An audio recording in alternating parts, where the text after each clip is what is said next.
Croeso i chi yma. Wedi chydig o ddyddiau, mi ydw i'n ôl yn y Gell. A gobeithio i chi gael cyfle dros y flwyddyn newydd i gael rhyw seibiant bach. Wn i ddim sut fyddwch chi yn dathlu'r flwyddyn newydd. Fel arfer mae yn gyfle i ni edrych yn ôl dros y flwyddyn aeth heibio ac edrych ymlaen gan feddwl am pa obeithion sydd gynddon ni ar gyfer y dyfodol. Bydd rhai'n gwneud addunedau. Mae blwyddyn newydd yn gallu bod yn ddechrau newydd. Ac yn aml, mae yna sôn am ffarwelio ar hen a chroesawu'r newydd. Ond eleni, mi oedd na ffin ar yr ymadrodd hwnnw yn doedd. Pwy fydde wedi dychmygu 12 mis yn ôl beth oedd yn wynebu ni fel unigolion, fel gwlad ac fel byd mewn gwirionedd. Doedd y llynedd ddim yn flwyddyn hawdd, a phobl rywsut yn gobeithio wrth i'r dyddiad ar y calendar newid, yn bod ni'n cychwyn ar gyfnod newydd. Cyfnod pryd y cawn ni ffarwelio ar hen bandemig sydd wedi dominyddu'r misoedd diwethaf. Da ni di arfer efo ryw normal newydd yn tydyn ni. Normal lle dwi'n ymddangos yn y Gell yn reit aml yn gwneud y myfyrdodau hyn.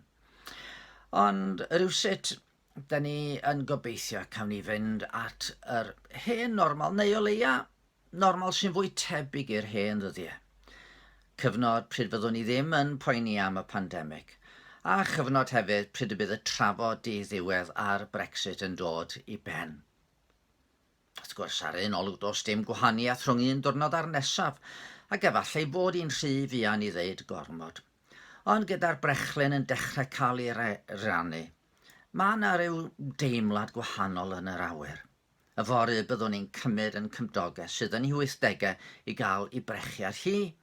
Mae hyn yn sicr yn codi calon fod pethau yn dechrau symud. Diolch yn wir fod y gwyddonwyr wedi gallu darganfod ffordd i'n amddiffyn rhag yr afiechyd hwn sydd wedi codi braw ar gymaint o bobl dros y misoedd. Mae yna ddychmygu cawn i ddychwelyd i ryw fath o normalwydd efallai erbyn yr haf. Rwan, dydw i ddim yn fod yn besimist yn taflu dŵr oer ar y gobeithion hyn. Ond os ydy'r llynedd wedi dysgu unrhyw beth i ni, mae'n siŵr yn bod ni wedi sylweddoli nad oes modd i ni ragweld na rheoli'n llawn yr hyn sydd yn dod. I ni obeithio a chynllunio, a does dim byd drwg mewn gwneud hynny. Da ni'n gwybod fod yn cynlluniau gallu cael ei newid yfory. Does neb ohono ni'n gallu sicrhau'r oriau nesaf, y munudau nesaf hyd yn oed. A mae hyn yn golygu mae'r cwestiwn pwysig i ni ydy, ar be nawn ni seilio yn gobaith am y dyfodol? Mae modd i ni roi rhywfaint o ffydd yng ngallu'r meddygon i ddatrys y pandemig. Wedi'r cyfan, mae'r dystiolaeth hyd yma yn ymddangos yn eithaf cadarn y bydd y brechiadau sy'n cael eu cynhyrchu yn eithaf llwyddiannus, hyd at 95 o bobl yn cael amddiffyniad rhag y clwyf. Ond beth os ydw i ymhlith y 5% sydd ddim yn cael fy amddiffyn rhag y brechlyn? Ac wrth gwrs, nid Covid-19 ydy'r unig beth sy'n effeithio ar y dyfodol. Da ni yn cael yn gorfodi enghraifft i ymddiried yn gwleidyddion i ddatrys y problemau economaidd fydd yn dod yn sgil gadael yr Undeb Ewropeaidd. Da ni gorfod gwneud hynny o leia tan yr etholiad nesaf. Ond faint o ffys sydd gynddon ni fod y gwleidyddion yn mynd i fod yn gyfrifol yn eu penderfyniadau? Mae eraill wedyn yn deud, wel ie, ond beth am yr ysbryd Prydeinig, the Great British Spirit, ddari weld yn teidiau a neiniau a'n rhieni yn byw trwy'r ddair y fel byd. Gan dybiad, wel, ond i dydy hynny'n y ddigon i ni allu goroesi Covid yn dyddiau. Wel, ddari fi rioed dybiad fod yna ryw lawer o arbenigrwydd ynddo ni fel pobl Prydain, rhag o'r unrhyw wlad arall yn y mater hyn. Mae yna gadernid a mae pobl yn gallu codi i wynebu pob math o anawsterau fel da ni wedi gweld y llynedd mewn gwirionedd. Ond mae'r gerdd Invictus sy'n sôn amdana fi fel meistr ar fy nhynghed a chapten fy enaid yn swnio braidd yn wag. Oherwydd dwi'n gwybod bod yna rai pethau sy'n rhy fawr i mi fedru delio efo nhw. Ond yna rai pethau sy'n rhy fawr i bawb ddelio efo nhw.